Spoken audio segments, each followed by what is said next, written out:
सहना भवतु सहनौ भुनक्तु सह वीर्यङ्करवावहै तेजस्विनावधीतमस्तु मा विद्विषावहै। ॐ शान्ति शान्ति शान्तिः। सदाशिवसमारम्भां शङ्कराचार्यमध्यमाम् पर्यन्तां वन्दे गुरुपरम्पराम्। ओम।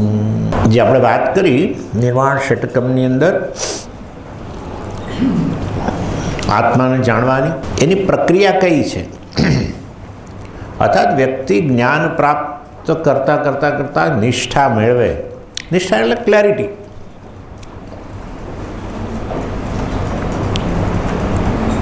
એમાં કેટલા તબક્કા છે,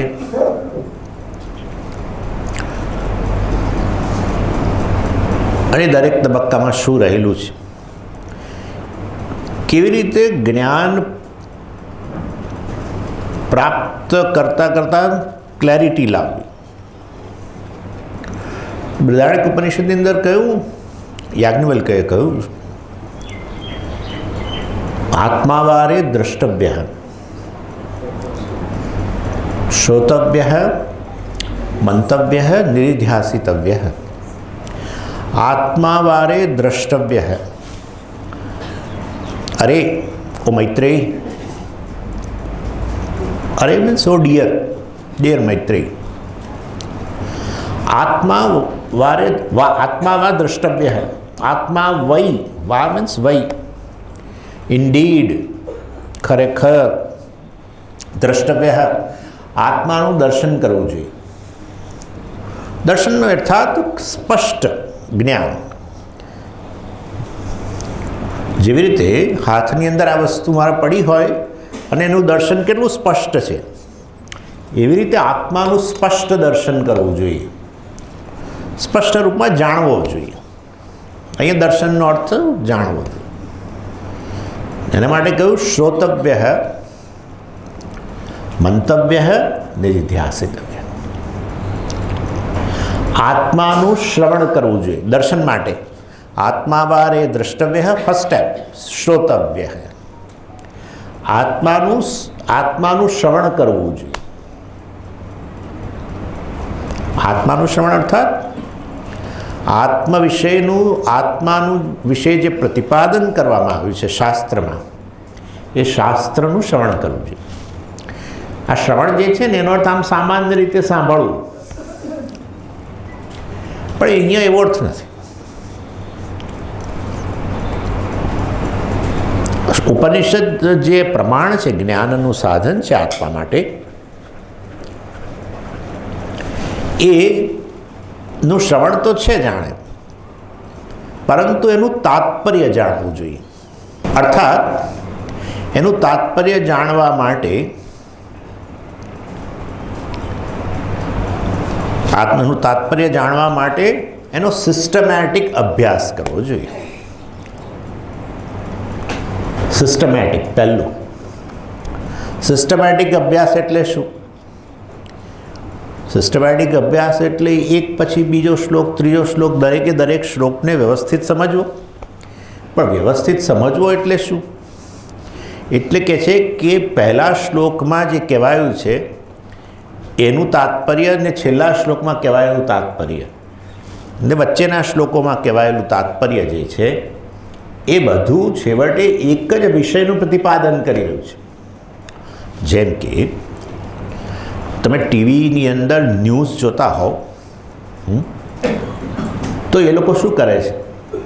પહેલાં હેડલાઇન્સ બોલે છે, પછી એનો વિસ્તાર કરે છે, છેલ્લે પાછી હેડલાઇન્સ. હેડલાઇન્સ એટલે શું? આજના દિવસની આ મુખ્ય વસ્તુ છે, તાત્પર્ય. એવું જ અહીંયા છે. ઉપનિષદનું તાત્પર્ય નક્કી કરવું બહુ મોટી વસ્તુ છે. એટલે આ 6 લિંગ, ઉપક્રમ, ઉપસંહાર. ऐतदात्मविदगुं सर्वम् इदं सर्वम् एतद् आत्मा, एषः आत्मा. इदं सर्वम् આ સર્વ કાંઈ, એષઃ આત્મા, આ સર્વ કાંઈ છે આત્મા જ છે. ऐतदात्मविदगुं सर्वं स आत्मा, આ સર્વ કાંઈ આત્મા જ છે. એટલે શ્વેતકેતુએ પિતાજીને કહી રહ્યા છે. પિતાજી એને બ્રહ્મવિદ્યા પ્રદાન કરે છે. પિતાજી કોણ? ઉદ્દાલક શ્વેતકેતુને કહે છે સ આત્મા. આ બધું આત્મા જ છે. તો वो आत्मा किधर बैठी है? सर એવું ઋષિકેશમાં આવી રીતે વાત કરે. वो आत्मा किधर बैठी है? નાના તત્વમસી, એ સત જે જગતનું કારણ છે, જે એક અદ્વિતીય છે, એ જ આ બધું છે, એ જ આત્માના રૂપમાં છે. એ આત્મા ત્વમસી આમ કરે. ત્યારે પેલાને બ્રહ્મ જ્ઞાન થયું કે જગતનું કારણ સત, જેનાથી સમગ્ર જગત વ્યાપ્ત છે, એ જ વાસ્તવમાં આત્મા છે. અને એ આત્માનો અર્થ હું છું. હું જગત કારણ બ્રહ્મ છું. આમ કરીને ઉપનિષદનું તાત્પર્ય શું બતાવ્યું? જીવ બ્રહ્મ ઐક્ય. એટલે સ આત્મા તત્વમસી શ્વેતકેતુ. આ એક લિંગથી નક્કી થયું કે ઉપનિષદનું તાત્પર્ય જીવ બ્રહ્મ ઐક્ય છે. એ તો આપણે કહીએ. બીજા એક આચાર્યએ ઉપનિષદ લીધું અને જોઈને કહ્યું કે ન, જરાય નહીં. ઉપનિષદનું તાત્પર્ય આ જીવ જે છે એ બ્રહ્મનો અંશ છે. તદંશક. કોણે કહ્યું? વિશિષ્ટ અદ્વૈત. વિશિષ્ટ અદ્વૈતીઓએ આવું કહ્યું કે આ જગત અને જીવ એ બંને બ્રહ્માના, નારાયણના અંશ છે. આ જગત ભગવાનનું શરીર છે અને જીવ ભગવાનનો અંશ છે. તેમાં અદ્વૈત ક્યાં આવ્યું સ્વામીજી? અદ્વૈત જ થયું. શરીર નારાયણથી સ્વતંત્ર છે કે મારું શરીર મારાથી, હું ચેતન વ્યક્તિ છું, મારું શરીર મારાથી ભિન્ન છે કે અભિન્ન છે? અભિન્ન જ છે. અંશ અંશીથી અભિન્ન જ હોય. ગુજરાત રાજ્ય ભારતથી અભિન્ન છે. અંશ. ભારત અંશી. મારી આંખ મારાથી અભિન્ન છે. મારું મસ્તક મારાથી, શરીરથી અભિન્ન છે. શરીર અંશી, મસ્તક અંશ, હાથ અંશ, શરીર અંશી. અભિન્ન જ છે. અભિન્નનો અર્થ અદ્વૈત. સમજ્યા?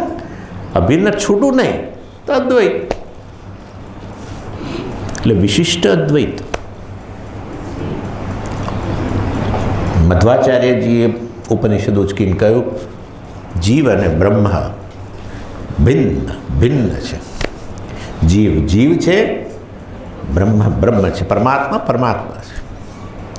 એનો અર્થ એવો થયો કે એક જ ઉપનિષદ જે છે એનો સાર શંકરાચાર્યજી, રામાનુજાચાર્યજી, માધવાચાર્યજી જુદો જુદો લાવે છે. એટલે પછી આપણે કહ્યું કે ભાઈ લિંગથી નક્કી કરો તાત્પર્ય શું છે. જીવ બ્રહ્મ અંશંશી છે. જીવ બ્રહ્મ તદ્દન એકબીજાથી જુદા છે. કે જીવ અને બ્રહ્મ વાસ્તવમાં એક જ વસ્તુ છે.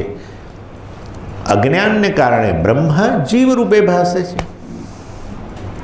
જીવ નામની વસ્તુ નથી. આપણે કહીએ ત્રણમાંથી તાત્પર્ય કેવી રીતે નક્કી કરવું? એટલે આ 6 લિંગ, ઉપક્રમ, ઉપસંહાર સ્પષ્ટપણે કહ્યું.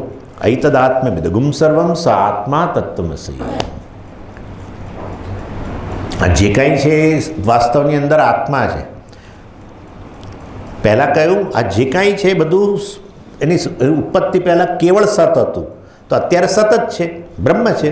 અને પછી કહ્યું આ બધું આત્મા જ છે, માટે બ્રહ્મ અને આત્મા એક વસ્તુ છે. તે બ્રહ્મ અને આત્માને એક રહેવા દો, ચાલશે. ના તત્વમસી.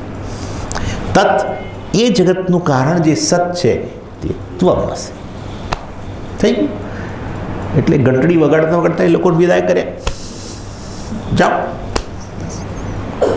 ઉપક્રમ ઉપસંહારો અભ્યાસ. અભ્યાસ પરથી નક્કી થાય કે તાત્પર્ય છે. બહુ મહત્ત્વની વસ્તુને રિપીટ કરવામાં આવે. દીકરો જતો હોય અમેરિકા તો બધી ઇન્સ્ટ્રક્શન આપીએ, પણ અમુક ઇન્સ્ટ્રક્શન માતા પિતા દોહરાય કરે.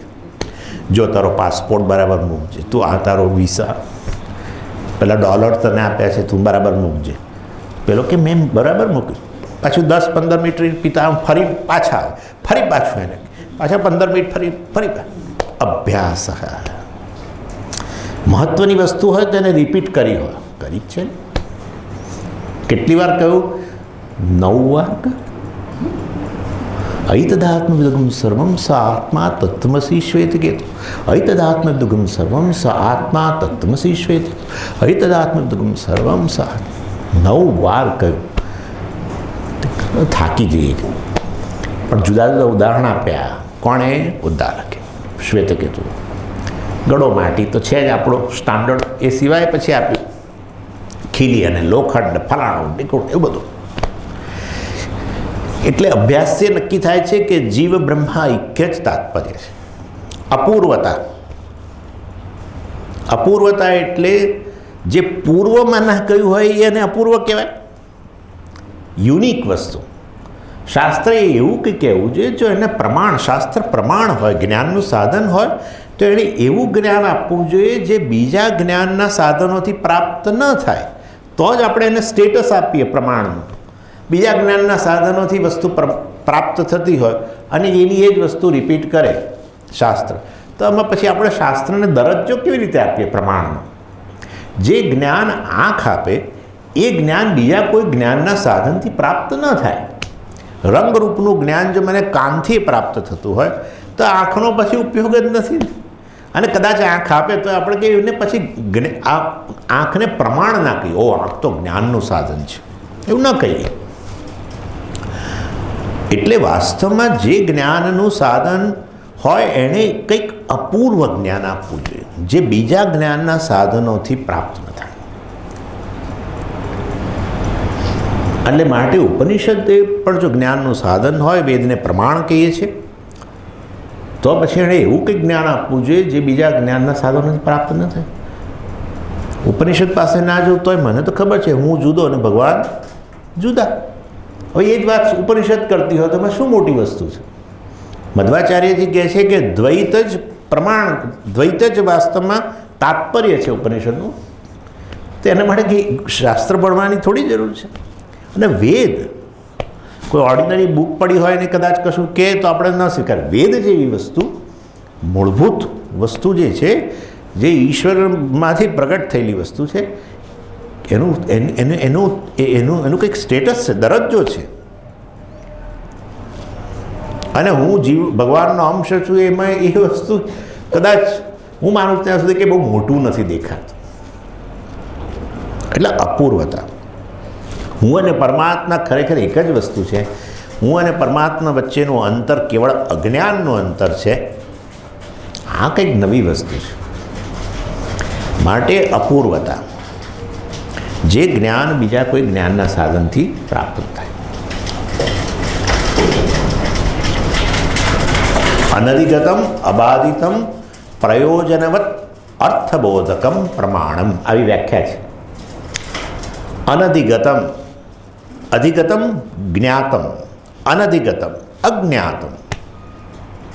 જે બીજે કોઈ જ્ઞાનના સાધનોથી જાણી ન શકાય અને તેથી એ વસ્તુનો બીજા કોઈ જ્ઞાનના સાધનો પડકારી પણ ન શકે. અબાધિતમ, એને બાધિત ન કરી શકે. દાખલા તરીકે આંખ રંગનું જ્ઞાન આપે. આ પીળું ફૂલ છે એ આંખે જ્ઞાન આપ્યું, કાને તરત પડકાર ફેંક્યો, પીળું નહીં લાલ ફૂલ છે. ક્યાં બાત છે? આનો રંગ, હે કાન, આનો રંગ તારા ક્ષેત્રમાં જ નથી. તું કોઈ પણ રીતે આનો રંગ નક્કી ના કરી શકો. હું આમ રાખું અને કાન નક્કી કરે, હા પીળું ફૂલ છે. ક્યાં બાત! એટલે જે જ્ઞાનના સાધનથી પ્રાપ્ત થાય એને બીજા જ્ઞાનનું સાધન બાદ ન કરી શકે, કારણ કે એનો ક્ષેત્ર જ નથી. એટલે અનધિગતમ અબાધિતમ અર્થવત, જે જ્ઞાન આપે એ પ્રયોજનવાળું હોવું જોઈએ. અર્થવત બોધકમ, બોધકમ પ્રમાણ, પ્રયોજન ધરાવતી વસ્તુનું જ્ઞાન આપે. જ્ઞાન હંમેશા પ્રયોજન સિદ્ધ કરે. એટલા માટે તો આપણે કોઈ પણ વસ્તુ જીવનમાં સિદ્ધ કરવી હોય પહેલાં એ વસ્તુ જાણીએ તો ખરા જ, શું છે શું નહીં, શું ફાયદો વગેરે. એટલે અપૂર્વતા, એનાથી નક્કી થયું જીવ બ્રહ્મૈક્ય. શું થયું? ઉપક્રમ ઉપસંહાર, બિગિનિંગ અને એન્ડ, એના પરથી નક્કી કર્યું જીવ બ્રહ્મૈક્ય. પછી કયો અભ્યાસ, અભ્યાસ પણ એ નક્કી કર્યું તત્વમસી, તત્વમસી, તત્વમસી. અપૂર્વતા, અને આ વસ્તુ ખરેખર અપૂર્વ જ છે. જ્ઞાન પ્રાપ્ત થયા પછી એ સંશય રહે છે કે આવું તો હોય. હું મારો રિટાયરમેન્ટ પ્લાન બનાવું છું ને આ મહારાજ અહીંયા બેસીને કહે છે તમારું મૃત્યુ નથી થતું. રિટાયરમેન્ટ પ્લાન તારે જ બનાવું કે પછી અમુક ભવિષ્યમાં હું રહેવાનો નથી. અને આ આવીને સીધી આવી વાતો કરે છે મુક્તાત્મા. રિટાયરમેન્ટ પ્લાનની જરૂર નથી, હું તો મૃત્યુથી પર છું. શું બોલે છે આ શું બોલે છે?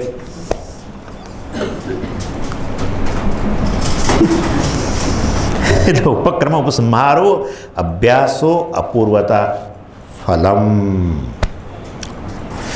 ફલમ, જે જ્ઞાન હોય એનું ફળ ઉપનિષદમાં કહેલું હોવું જોઈએ. જે વસ્તુ તાત્પર્યવાળી હોય તો પછી એનું ફળ પણ બતાવવું પડે, જેથી કરીને વ્યક્તિ એમાં પ્રવૃત્ત થાય. જ્ઞાનનું ફળ બતાવેલું જ છે. જ્ઞાનનું ફળ કેટલી જગ્યાએ મોક્ષ બતાવવામાં આવ્યું છે ઉપનિષદમાં. અને માટે એ રીતે પણ આ પ્રયોજન છે. એ રીતે પણ આ વસ્તુ થાય છે કે એનું તાત્પર્ય થાય છે. અર્થવાદ, અર્થવાદ એટલે સ્તુતિ અથવા તો તાત્પર્યથી વિરુદ્ધ વસ્તુની નિંદા. જે વસ્તુમાં તાત્પર્ય છે એની સ્તુતિ, અથવા તાત્પર્ય જેમાં રહેલું છે એનાથી વિરુદ્ધ વસ્તુની નિંદા. એ તો છે. દ્વૈતની નિંદા જબરજસ્ત કરવામાં આવી છે, જબરજસ્ત. હું આંખો પોળી કરું છું એટલે નહીં, ખરેખર. નેહના નાસ્તિ કિંચન મૃત્યોસ્સ મૃત્યુમાપ્નોતિ એહ્ય નાના ઇવ પશ્યતિ. ઉપનિષદમાં કહ્યું મૃત્યોસ્સ મૃત્યુમાપ્નોતિ. યમધર્મરાજા નચિકેતાને કહે છે, મૃત્યુના દેવતા આ કહે છે નચિકેતાને, નેહ નાનાસ્તિ કિંચન ઇહ અસ્મિન જગતિ. આ જગતની અંદર ક્યાંય દ્વૈત નથી. નાના એટલે દ્વૈત, મેનીનેસ. ન ઇહ, આ જગતમાં ક્યાંય દ્વૈત નામની વસ્તુ જ નથી.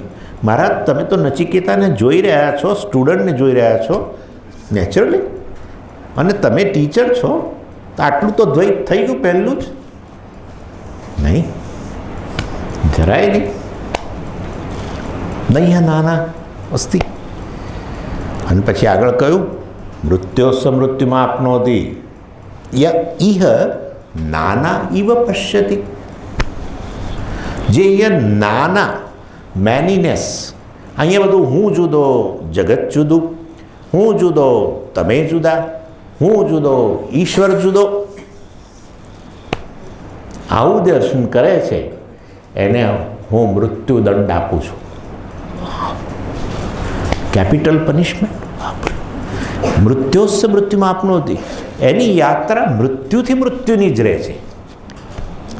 સામાન્ય રીતે મૃત્યુ એ થયું તો ખરું, પણ પછી જન્મ મળે તો પછી મૃત્યુ, હું માનું છું ત્યાં સુધી મૃત્યુથી મૃત્યુની યાત્રા એટલે વચ્ચે જે પણ જન્મ પ્રાપ્ત થાય એ જન્મની અંદર આવી કોઈ શક્યતા જ નથી કે આ બધું આપણે જાણીએ. કારણ કે એ વ્યક્તિ પોતાને, એ વ્યક્તિ શું છે, દ્વૈતનું દર્શન કરે છે. એટલે મૃત્યુદંડ. જે અદ્વૈતનું દર્શન કરે છે એને અમૃતત્વ, બરાબર છે, અમૃતત્વની પ્રાપ્તિ થાય છે. એટલા માટે તો કહ્યું નમે મૃત્યુ શંકા. મૃત્યુની શંકા જ ના કરીશ. તું અમર છું. અમરપટો લઈને આવ્યો છું. અમરપટો મારું મૃત્યુ થાય છે એ મોટો ભ્રમ છે. બસ આટલી વાત. That's it. મારું મૃત્યુ થાય છે ભ્રમ છે. થોડું થોડું તો આવશે સવારવાળું, કારણ કે પેલી અસર પડી છે ને અહીંયા હજુ, એટલે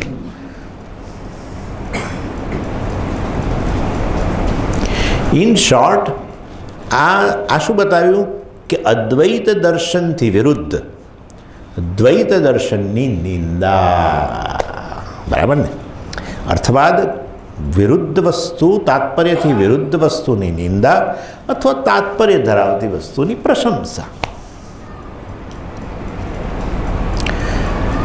જો દ્વૈતની નિંદા કરવામાં આવી હોય અને આચાર્ય કહેતા હોય કે દ્વૈત દર્શન કરનારને મૃત્યુદંડ પ્રાપ્ત થાય છે, તો પછી શાસ્ત્રનું તાત્પર્ય શેમાં રહેલું હોય? અદ્વૈતમાં જ. બરાબર છે? પછી કેટલા થયા? અર્થવાદ. ઉપપત્તિ. ઉપપત્તિ એટલે જે તાત્પર્ય છે યુક્તિયુક્ત હોવું જોઈએ. હા, થોડું લોજિકલ હોવું જોઈએ, મનમાં બેસે એવું હોવું જોઈએ.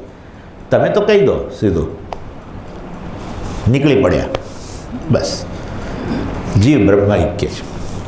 એવું પણ એવું અમે કેવી રીતે માની લઈએ? જીવ બ્રહ્મ ઐક્ય દર્શન ખરેખર લોજિકલ છે કે નહીં? લોજિક રજૂ કરો તો પછી અમે ગળે ઉતરી જશે. હા, તો છે જ. જીવ બ્રહ્મ ઐક્ય દર્શન વાસ્તવમાં લોજિકલ જ છે. કારણ કાર્ય સંબંધ જોઈ લો. માટી અને માટીમાંથી બનેલા હજારો વાસણો, હે, દ્વૈત છે કે અદ્વૈત છે? કારણથી અન્ય કાર્યનું અસ્તિત્વ છે નથી. તો જીવ અને જગત જે આ બ્રહ્મમાંથી અસ્તિત્વમાં આવ્યા છે એનું બ્રહ્મથી અન્ય સ્વતંત્ર અસ્તિત્વ નથી. અને માટે ખરેખર આ દર્શન જીવ બ્રહ્મ ઐક્ય દર્શન જે છે એ વાસ્તવમાં યુક્તિયુક્ત છે. એમાં ઘણું બધું છે, પણ અત્યારે આપણે આટલું રાખીએ. એટલે એ રીતે આ શ્રવણ થયું. અત્યારે શું છે? આ શું છે? શ્રવણ. એમાં આચાર્ય તમને ઉપનિષદ ભણાવતા ઉપનિષદનું તાત્પર્ય બતાવે. એના લીધે તમારા મનની અંદર બીજા ડાઉટ્સ ના રહે. સ્વામીજી રામાનુજાચાર્યજીએ જુઓ કઠોપનિષદના આ જે મંત્રો છે એનો કેવો અર્થ કર્યો છે જુઓ. માધવાચાર્યજીએ કેવો અર્થ કર્યો છે જુઓ. તમે હાથમાં લઈને મારી પાસે આવો પહેલાં જ કહી દો, જુઓ આ 6 લિંગથી તમે તાત્પર્ય નક્કી કરો. તાત્પર્ય નિર્ણયના 6 લિંગ મીમાંસકોએ કહેલા છે. એને અપ્લાય કરીને જુઓ કે અદ્વૈતમાં તાત્પર્ય છે, વિશિષ્ટાદ્વૈતમાં તાત્પર્ય છે કે દ્વૈતમાં તાત્પર્ય છે. આવું ભણીને બહાર નીકળ્યા અને તરત સામે કોઈ મળ્યું અને કહે છે કે ક્યાં ગયા હતા? તે કે શિબિરમાં ગયા હતા. શિબિરમાં શેના માટે? આત્મજ્ઞાન, ચિદાનંદ છું એવું જાણવા માટે. તો તું ચિદાનંદ છું ને? હા. તે એ બહાર રહેલું છે કે અહીંયા રહેલું? હું ચિદાનંદ છું. તે એના માટે બહાર જોવાની ક્યાં જરૂર છે? તમારા મુક્તાત્મા શું કરે છે? હા, એ કહે છે આવું કંઈક લઈ આવે છે અને બહાર, અને અમે નોટોએ લખીએ છીએ. આત્મા અહીંયા રહેલો છે અને દર્શન ક્યાં કરો છો? બહાર, અનાત્મામાં. આ પણ નક્કી કરવું પડે કે ભાઈ આત્માનું દર્શન માટે વાસ્તવમાં બહાર કેમ જવું પડે. એટલે પછી આપણે કહીએ કે જે આંખથી બધું જ દર્શન થાય છે એ આંખને જોવા માટે બહાર કેમ જોવું પડે? જે આંખથી જગતનું દર્શન થાય છે એ આંખને જોવા માટે બહાર જોવું પડે કેમ? તમે જ તમારી આંખને આમ ઉલટી કરી દો.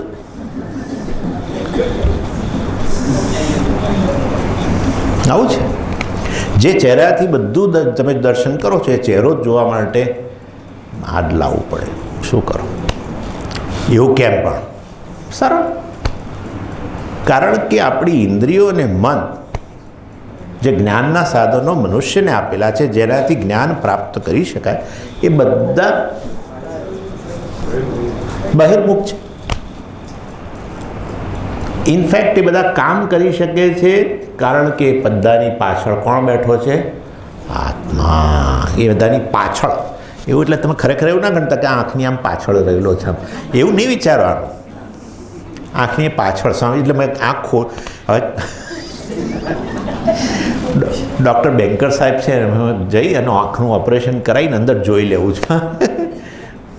આંખની પાછળ એટલે એનું અધિષ્ઠાન છે, જેને કારણે આંખ જોઈ શકે, કાન સાંભળી શકે, શ્રોત્રમ વગેરે જાણો છો તમે. અને માટે જ્યારે આ મનુષ્યને ઉપલબ્ધ જ્ઞાનના સાધનો કેવળ અનાત્મ પ્રપંચનું જ્ઞાન પ્રાપ્ત કરી શકે.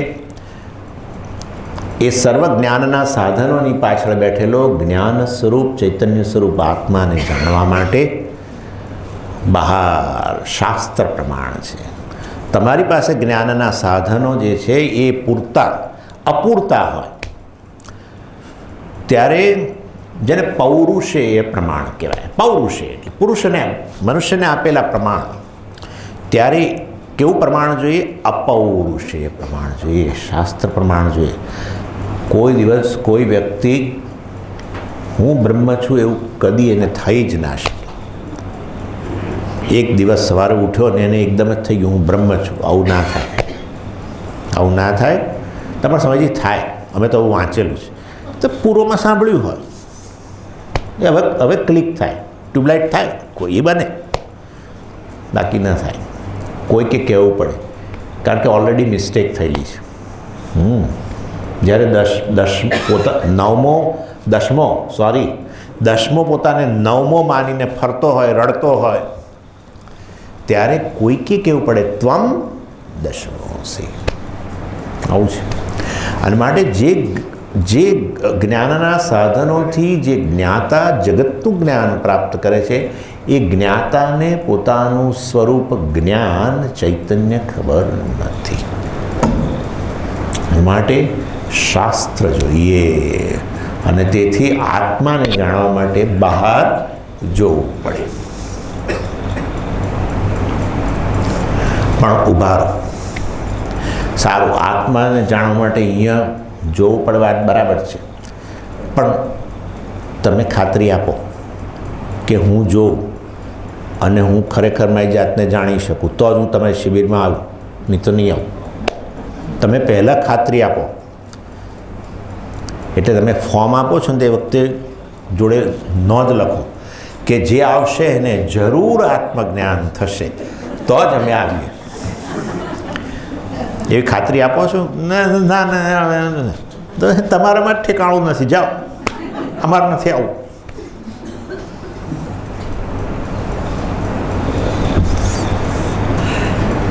કોણ ખાતરી આપશે? એમાં બાહેધરી કોણ આપશે? મુક્તાત્મા? વિચારો, આપણી પાસે હવે તો સમય જ છે કેટલો બધો. કોણ બાહેધરી આપે? શાસ્ત્ર બાહેધરી આપે? ગુરુ બાહેધરી? ગુરુ એટલે આચાર્ય. મારે ગુરુનું સ્થાન નથી જોઈતું ભાઈ. આચાર્ય બાહેધરી આપે? કોણ બાહેધરી? તમે બાહેધરી આપો? શું તો તમારે તો બાહેધરી જોઈએ છે, તમે કોને બાહેધરી આપો? તમારે તો જોઈએ છે. અને આ વસ્તુ જાણવી જોઈએ કે વ્યક્તિ વેદાંતમાં પ્રવેશ કરે પછી એના માટે બીજા બધા દ્વાર લગભગ બંધ થઈ જાય છે. It's a long term investment. એવું રખે માનતા કે આજે એમ ક્લાસ ભર્યો ને કાલે બ્રહ્મનિષ્ઠ થઈને નીકળ્યા, એવું નથી. એનું કારણ સરળ છે, હું કહીશ નિધિધ્યાસનમાં. પરંતુ આ એક પ્રશ્ન તો છે જ કે આ જ્ઞાનના સાધન વાપરું, શાસ્ત્ર વગેરે. શાસ્ત્રને આચાર્યનું તો પેકેજ હોય છે, એટલે પેકેજમાં પહેલાં તો આવી જ જાય. શાસ્ત્રને તમે હાથમાં લો ને એટલે ગુરુ પાછળ આવે છે, કારણ કે શાસ્ત્રનું રહસ્ય બતાવનાર એ છે. પરંતુ ન શાસ્ત્ર કે ન આચાર્ય બાંહેધરી આપે એવું છે. તો પછી એમાં ઇન્વેસ્ટમેન્ટ કેવી રીતે કરવું? ઇન્વેસ્ટમેન્ટ એટલે પૈસાનું નહીં, ટાઈમનું ઇન્વેસ્ટમેન્ટ. ના તો ઉભય પ્રશ્ન થઈ જવાય. તમે છેલ્લે દાડે બોલો છો, હવે પહેલા દિવસે કહ્યું હોત તો વિચાર કરો તમે.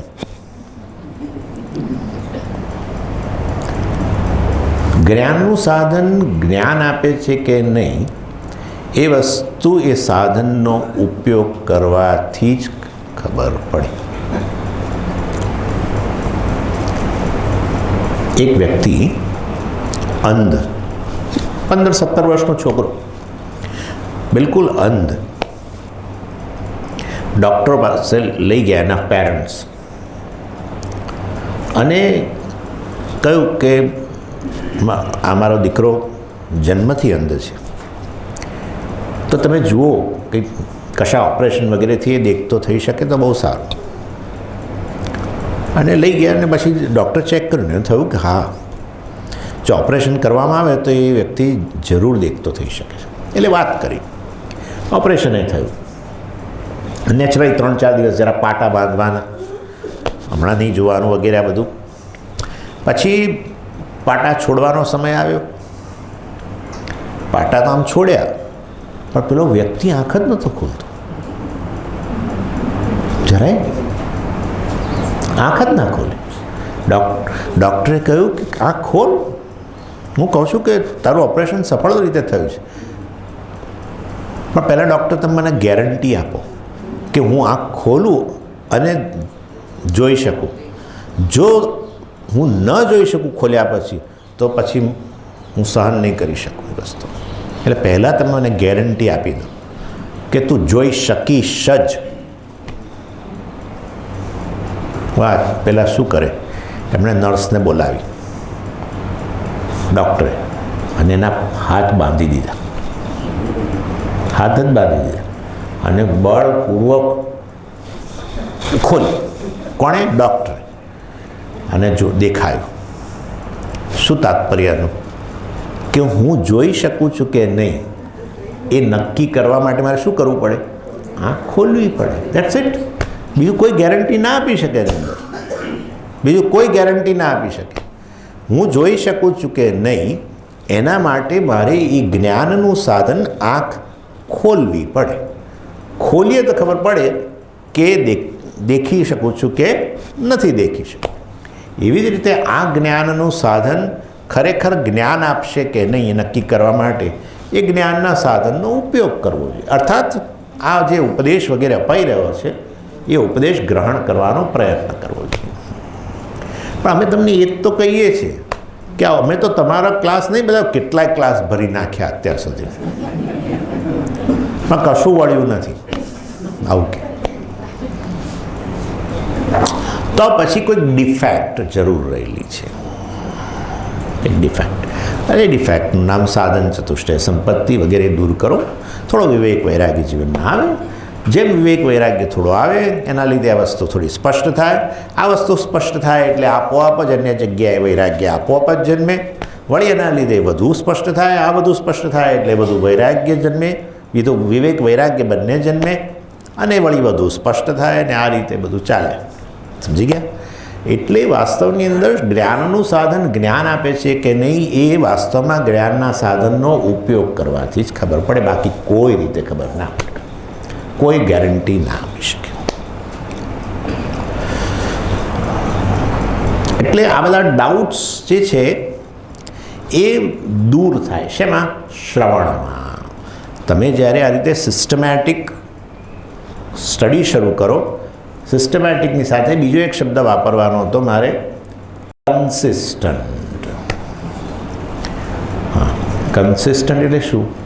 રોજે રોજ સિસ્ટમેટિક પણ બધું જોઈ ગયા. સિસ્ટમેટિકમાં તાત્પર્ય નિર્ણય કરવો, આ તે બધું કઈ રીતે કરવો, બધું એ તો આચાર્ય કરે, તમારે તો કશું જ નહીં.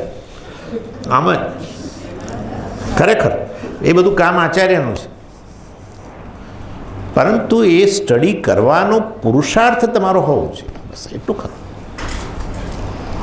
એટલે સિસ્ટમેટિક સ્ટડી કરવો અને કન્સિસ્ટન્ટ. આજે 2 કલાક ભણીએ અને પછી 15-18 દિવસ પછી પુસ્તક ખોલીએ, વળી પછી બીજા 2 દિવસ પછી ખોલીએ, વળી પાછા બીજા 15 દિવસ પછી ખોલીએ. સ્વામીજી શું કરીએ, પણ મરવાનો ટાઈમ નથી એમ કે જ મને. બોલો, મરવાનો ટાઈમ નથી આવું કે? એટલે પણ મરવા માટે તો સમય ના હોય તો એ તો હા, એ કંઈ તમારી એપોઇન્ટમેન્ટ થોડી લે છે.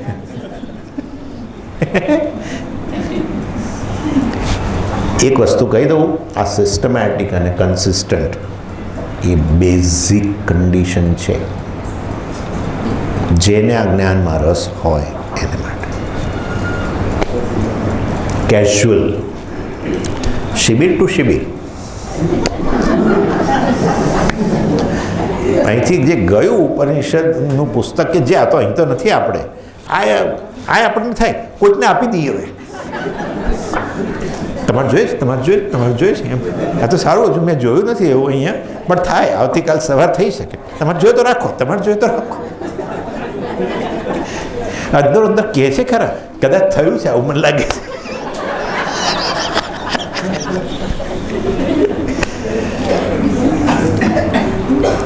આ બહુ સિરિયસલી તમને કહું છું, સિસ્ટમેટિક અને કન્સિસ્ટન્ટ નહીં હોય, કદાચ હું કડવો પડીશ તમારા માટે, નહીં થાય જ્ઞાન. ભૂલી જજો. કારણ કે એનાથી વિરુદ્ધના સંસ્કાર, દ્વૈતના સંસ્કાર એટલા બધા પ્રબળ છે, કલ્પનાવાળો છે. ઓલમોસ્ટ મારો સ્વભાવ થઈ ગયો કે હું તો આ જ છું, આ બધું તો જુદું જ છે મારાથી. તમે જુદા છો અને હું જુદું છું, એ ખ્યાલ એટલો દ્રઢ છે, કારણ કે અનાદિકાળનો છે. અજ્ઞાન અનાદિ, આપણે જોઈ ગયું બધા. અને માટે એ કંઈ એમને એમ જવાનું નથી. અને માટે કેઝ્યુઅલ સ્ટડી હશે તો જ્યારે તમે સ્ટડી કરશો ત્યારે થોડો આનંદ આવશે, એનાથી આગળ કંઈ નહીં.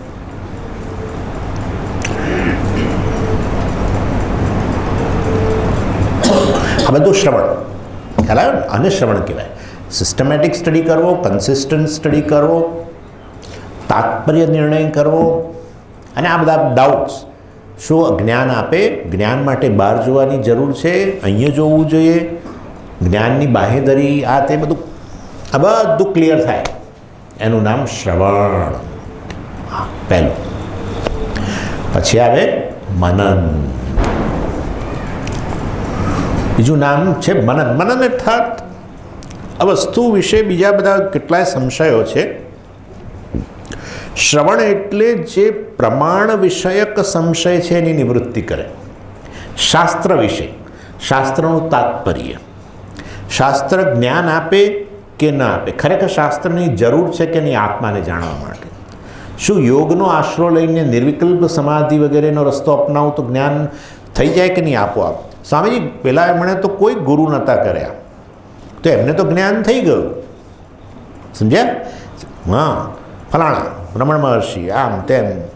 રામકૃષ્ણ પરમહંસ કોને પાસે ગયા હતા? અરે ભાઈ, ગયા તો બધે રમણ મહર્ષિએ ભણેલા છે, અને ભણેલા પણ આમ તમારા મારા કરતાં એમને તૈયારી ઓછી જોઈતી હોય, કારણ કે લઈને આવેલા છે ઘણું. એકવાર કેને જ્ઞાન થઈ જાય? એકવાર ખાલી સાંભળીને જ્ઞાન થઈ જાય, કારણ કે ઓલમોસ્ટ રેડી જ છે. એ તો યોગ ભ્રષ્ટ હતા, એટલે કોઈક નાનો અવરોધ હતો, જન્મ લીધા, જન્મ મેળવ્યો અને અવરોધ જતો રહ્યો. એ અવરોધ પ્રારબ્ધના અંતર્ગત છે. કોઈનું ઉદાહરણ ના લઈ શકે. પેલા ગુરુ મીરાબાઈ કોને ગુરુ કર્યા હતા? આવું બધું પૂછે છે. અને મારે તમારી જરૂર નથી એમનું કહેવું છે.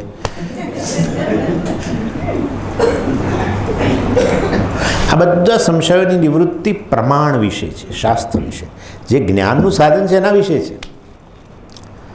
બીજું મનન જે છે એ પ્રમેય વિષયક સંશયની નિવૃત્તિ કરે. પ્રમેય કોણ શું છે? બ્રહ્મ વિષયક સંશય. ચાલો, શાસ્ત્ર તો કહે છે કે હું બ્રહ્મ છું, પણ આવું બ્રહ્મ છે ખરું? એને આવો પ્રશ્ન થાય ને,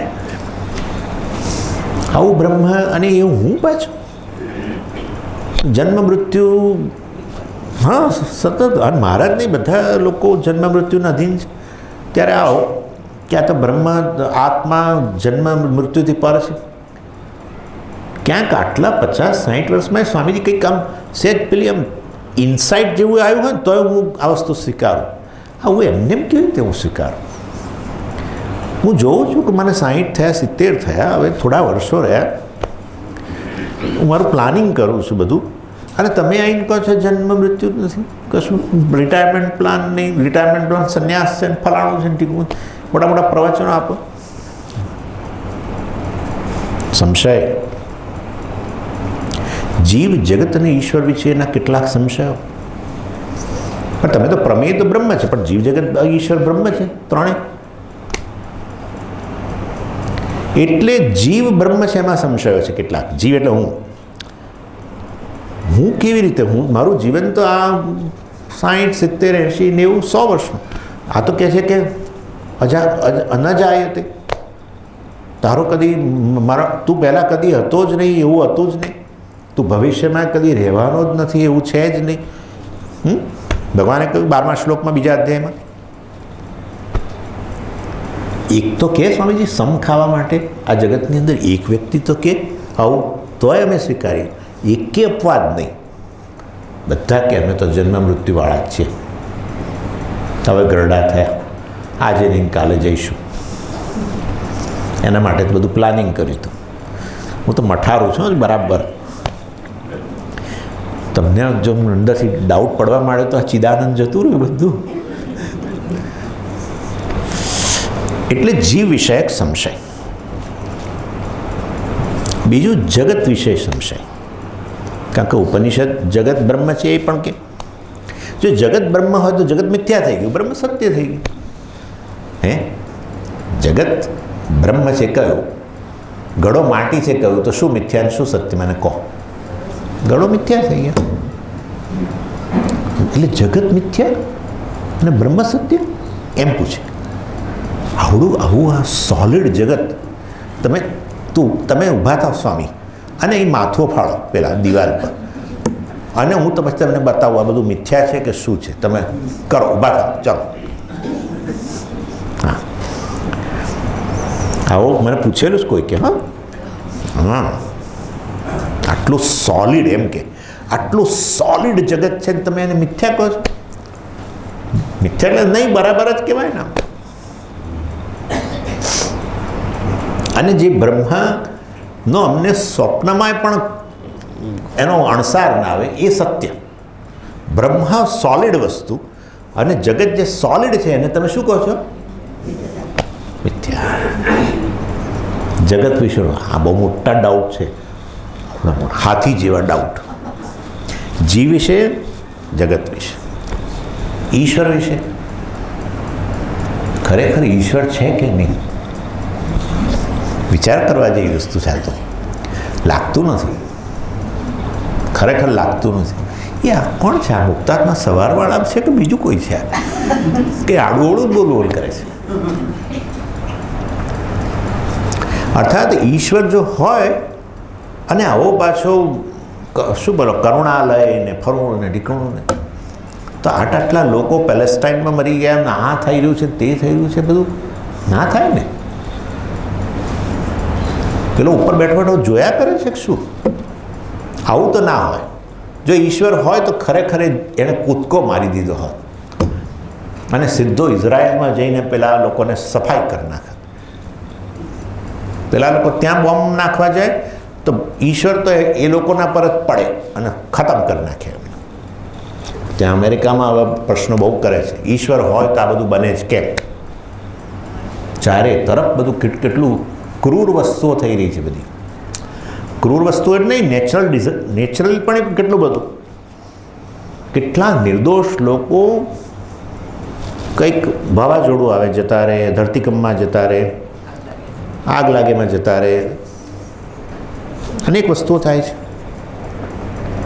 આ બધું બને નહીં, માટે ઈશ્વર વિશે પણ શંકા. એટલે આ બધા સંશયોની નિવૃત્તિ. પહેલાં પેલું તો પત્યું હજુ માણ કે શાસ્ત્રનું તાત્પર્ય શું, શાસ્ત્ર ભણવું જોઈએ કે ન ભણવું જોઈએ, એનો રોલ છે કે નહીં, અને હોય તો પછી એ બાંહેધરી આપે છે કે નહીં, ફલાણું ઢીકણું, એ બધું તો માણ શાંત કર્યું. હવે આ બીજું આવીને ઊભું રહે. જે જ્ઞાન સંશયથી યુક્ત હોય એ જ્ઞાન નથી. દાખલા તરીકે અહીંથી પેલો એક લાઈવ વાયર, સમજો વાયર અહીંથી આમ ઇલેક્ટ્રિકનો અહીંયા સુધી આવતો હોય, ખુલ્લો લાઈવ કહીએ ને આપણે, શું ખુલ્લો વાયર, તમે અહીંથી આવો, સમજી આ લાઈવ છે એટલે પેલો શું એને કહેવાય, કરંટ છે એની અંદર કે નહીં? આમ તો લગભગ તો નથી, 99%.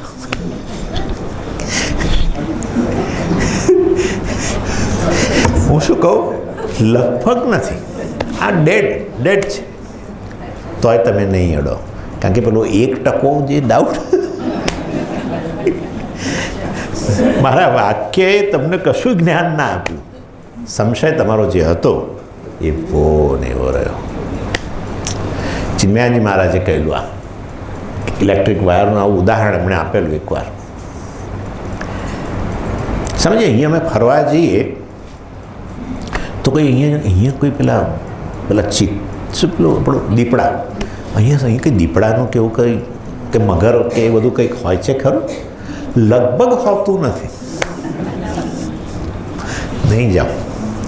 એટલે જે જ્ઞાન, જે માહિતી સંશયગ્રસ્ત હોય એ માહિતી આપણે સ્વીકારતા નથી. એટલે આપણે આ બધું જ્ઞાન શ્રવણથી પ્રાપ્ત કર્યું, બરાબર, પરંતુ આમાં આ સંશય આવે, શું હું બ્રહ્મ હોઈ શકું? શું જગત બ્રહ્મ હોઈ શકે? શું ઈશ્વરનું અસ્તિત્વ છે? આ બધા સંશયો જે છે એની પણ નિવૃત્તિ જેમાં કરીએ એ બીજો તબક્કો મનન કહેવાય. પહેલો છે એ સંશયનું શ્રવણ શું કરે? પ્રમાણગત સંશય, પ્રમાણ વિશે, શાસ્ત્રના તાત્પર્ય વગેરે વિશેનો જે સંશય હતો એ દૂર થયો. મનનની અંદર પ્રમેયગત સંશય દૂર થાય. કેવી રીતે દૂર થાય સ્વામીજી? શું અમે કંઈક સવારે ધ્યાન કરીએ તો આ બધું ક્લિયર થઈ જાય? ના થાય. કોઈ અલૌકિક અનુભવ થાય તો, અથવા તમે માથે હાથ મૂકી દો તો કંઈક થઈ જાય? કશું ના થાય. તમારા માથે હાથ મૂકું, તમારા વાળ ખરાબ થઈ જાય, બીજું કંઈ ના થાય.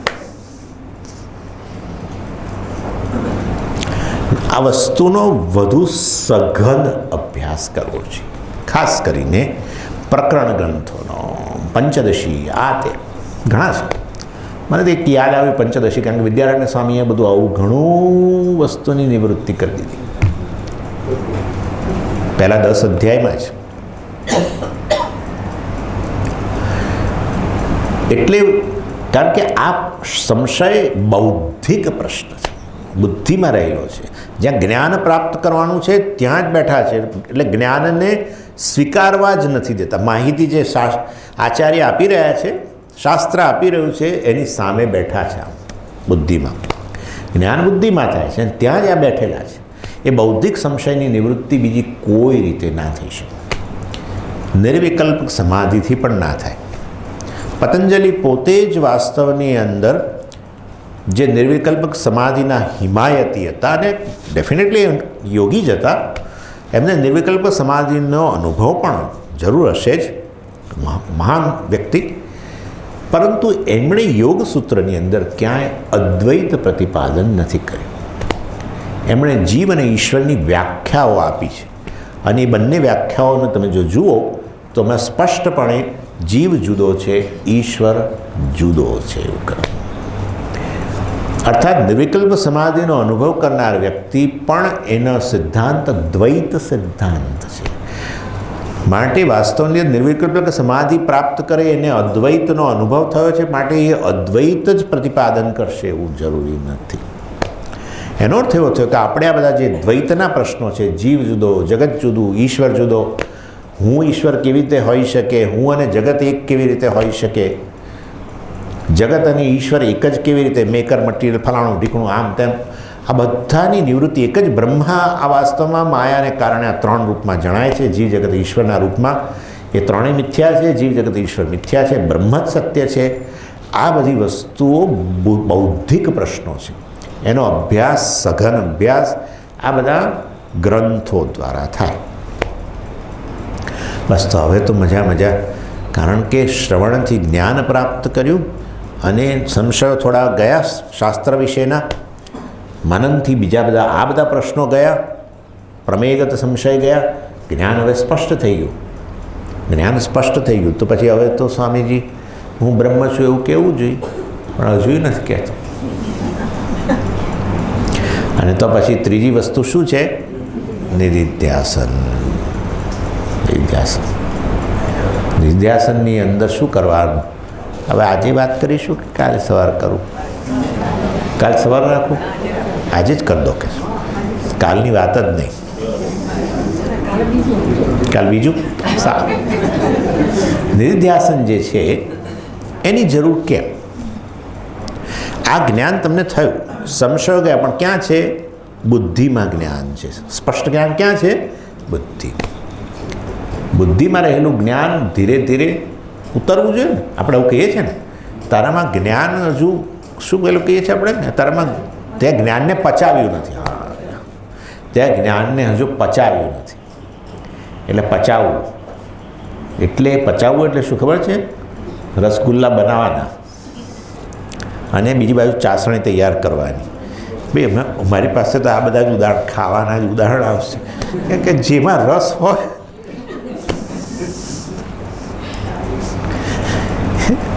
એટલે રસગુલ્લા બનાવવાના અને પછી પેલી ચાસણી બનાવવાની, આ બોળો અને તરત આવે નહીં ને, અંદર બહાર થઈ જવું જોઈએ. એના માટે આખી રાત મૂકી રાખવાનું.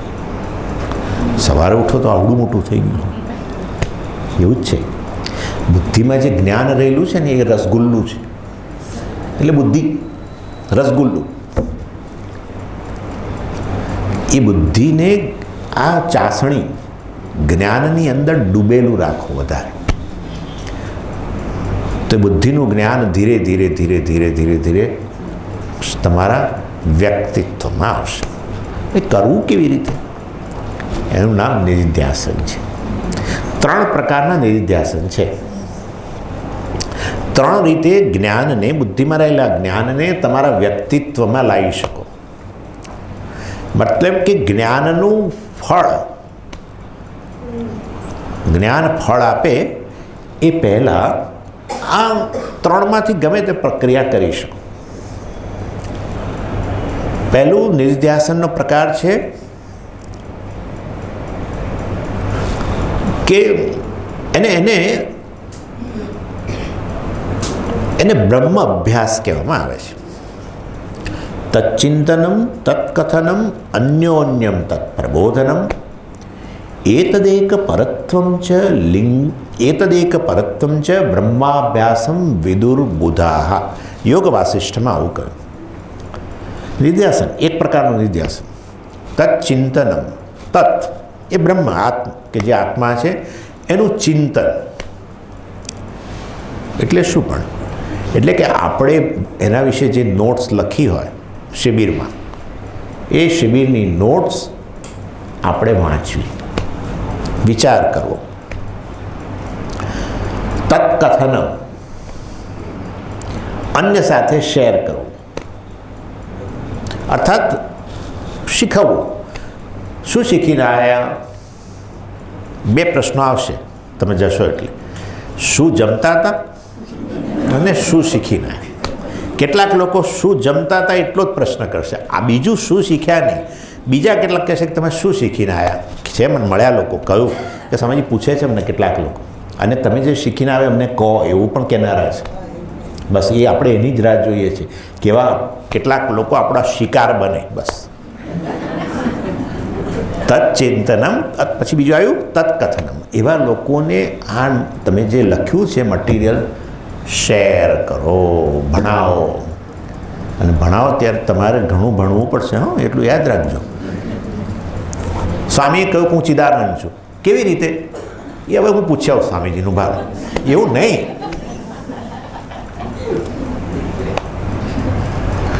એટલે હું ચિદાનંદ છું એ વસ્તુ તમે સ્પષ્ટ કરો, પછી એને કહો. એનો અર્થ કે મારામાં જब ઉતરી રહ્યું છે જ્ઞાન ધીરે ધીરે. સમજ્યા તમે? બુદ્ધિમાં તો હતું જ, અહીંથી ગયા ત્યારે બધું છે, પણ આવું જ્યારે કોઈને ભણાવવાનું આવ્યું, કોઈકને કહેવાનું આવ્યું, ત્યારે નેચરલી વધારે સ્પષ્ટ થવું જોઈએ. એટલે આ તો બહુ સરસ વસ્તુ છે. ભણાવવું બહુ જબરજસ્ત વસ્તુ છે. હા, શિકારની શોધ કરતા રહો, મળી જશે. તચ્ચિંતનમ તત્કથનમ અન્યોન્યમ પ્રબોધનમ. કેટલાક લોકો ગ્રુપ્સ ચાલે છે, ગીતા વિચાર ફલાણું ઠીકણું. આ વેદાંતના જ્ઞાનને એક ગ્રુપ જેવું બનાવીને 15 દિવસે અઠવાડિયે સાથે બેસીને અભ્યાસ કરો. ચાલો, આ પહેલો શ્લોક છે મનોબુદ્ધિ અહંકાર ચિત્તાની નામ, એ વિશે હું બોલું, બીજા શ્લોક પછી બીજો બોલે, ત્રીજા શ્લોક વિશે ત્રીજા બોલે. એ રીતે જે બુદ્ધિમાં રહેલું જ્ઞાન છે એને આત્મસાત કરવા માટે આ બધા ઉપાયો છે. તચ્ચિંતનમ તત્કથનમ અન્યોન્યમ તત્પ્રબોધનમ. એતત એક પરત્વમ, કમિટમેન્ટ ટુ ધીસ. જેવી રીતે રસગુલ્લાને રસમાં ડૂબાડ્યું, બરાબર ને, રસગુલ્લાને અંદર ડૂબાડી રાખ્યું. વારંવાર કાઢતા રહો તો મજા ના આવે, ડૂબાડી રાખો તો આપોઆપ જ એ રસગુલ્લું રસને ગ્રહણ કરી લે છે, આત્મસાત કરી લે છે, હે ને. હવે એ ગુલ્લું મોડું રહેતું નથી, ગમે તે છેડેથી આખું ગુલ્લું શું થઈ ગયું છે? રસથી યુક્ત થઈ ગયું. એવી રીતે આપણું વ્યક્તિત્વ આ આત્મજ્ઞાનથી ના રૂપી રસથી ભરાઈ જાય, એના માટે એને ડૂબાડી રાખો. કોને? બુદ્ધિને આ જ્ઞાનરૂપી રસમાં ડૂબાડી રાખો. તો કેવી રીતે ડૂબાડવું? શરૂ એ તો મેં કહ્યું, જે આપણે લખ્યું છે એના પર આપણે ચિંતન કરીએ, અથવા અન્યની સાથે આપણે શેર કરીએ, અથવા આવી રીતે ગ્રુપની અંદર ડિસ્કસ કરીએ, અથવા આ જ જ્ઞાન આવી પ્રકારનું, આ મેં તો આની વાત કરી, કંઈ પણ બીજો વિષય વેદાંતનો, પરંતુ હવે આને બદલે કંઈ બીજું આપણે કોઈ પણ રીતે બુદ્ધિને આ જ્ઞાન સાથે જોડેલું રાખો. રીડિંગના રૂપમાં, સાંભળવાના રૂપમાં, ડિસ્કશનના રૂપમાં, ભણાવવાના રૂપમાં, ચિંતન કરવાના રૂપમાં.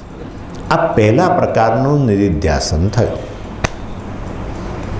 જે બુદ્ધિમાં હતું એ પરકોલેટ થયું. પરકોલેટ કે ને, અથવા પેલો અમારા એક આચાર્ય બહુ સરસ ટીચર બહુ સરસ ઉદાહરણ આપ્યા કે તમને કોઈ કોફી આપે, ઘણીવાર શું કરતા હોય લોકો, કોફી આપે અને પછી ખાંડે નાખે પણ હલાવે નહીં. આટલું હલાવે નહીં. ચમચી મૂકી હોય એટલે આપણે સમજી જવાનું કે અંદર કંઈક નાખેલું છે ને આપણે હલાવી અને પછી પીવાનું. હવે તમે એ હલાવ્યું ના હોય તો શું થાય? એ કોફી કેવી લાગે? કડવી લાગે. પણ આમાં કરો તે આખો શુગર છે એ બધે પ્રસરી જાય. બસ આવું છે. એટલે આપણા બુદ્ધિમાં પડેલું જ્ઞાન આ પેલી ખાંડ જેવું છે, જે પેલા તળિયામાં પડેલી છે કોફીના. આપણે એને હલાવવું કેવી રીતે? ચિંતનમ કથનમ પ્રબોધનમ. તો એ જ્ઞાન બુદ્ધિમાંથી ઉતરીને અહીંયા આવે. એટલે અહીંયા આવે સમજે જ્ઞાન. આ તો કહેવાનું આ રીતે, નખમાં આવ્યું કે નહીં કેવી રીતે ખબર પડે? એવું નહીં. હવે પહેલા પ્રકારનો ઇતિહાસ. બીજી વસ્તુ છે, બહુ ફની છે, ખરેખર બહુ મજાક છે, પણ એ કરવા જેવું છે. અને એ એક સૂત્ર જે અમેરિકામાં બહુ પ્રસિદ્ધ છે, એ સૂત્રનો ઉપયોગ કરવાનો છે. બહુ સરસ છે. Fake it till you make it. બસ જાણે કે હું જ્ઞાની જ છું. જો હસવા માંડે બધા. ખરેખર આમાં એવું છે, તમે જોજો આપણા જે પૌત્ર પૌત્રીઓ હોય છે ને, કે પુત્ર પુત્રી, પૌત્ર પૌત્રી વધારે સારું. એ લોકો એમના વિશે આ જ પ્રશ્ન હોય છે, સ્વામીજી કોઈક રીતે આ દિશામાં વળે એવું કંઈક કરો, આશીર્વાદ આપો, આ દિશામાં વળે સ્વામીજી કંઈક. એટલે કેટલાકને બહુ નાના હોય ને તો લઈ આવે આશ્રમની અંદર, બહુ નાના 2-3 વર્ષના હોય ત્યાંથી લઈ આવે. અને પહેલાં તો અમેરિકન બાળકો છે, હાય કરવાવાળા છે. એટલે એને ચાલ સ્વામીજી પગલા, એટલે ભરાણ પેલો મેં જોયું છે, આમ આવે નજીક બહુ કે ને એટલે આવે.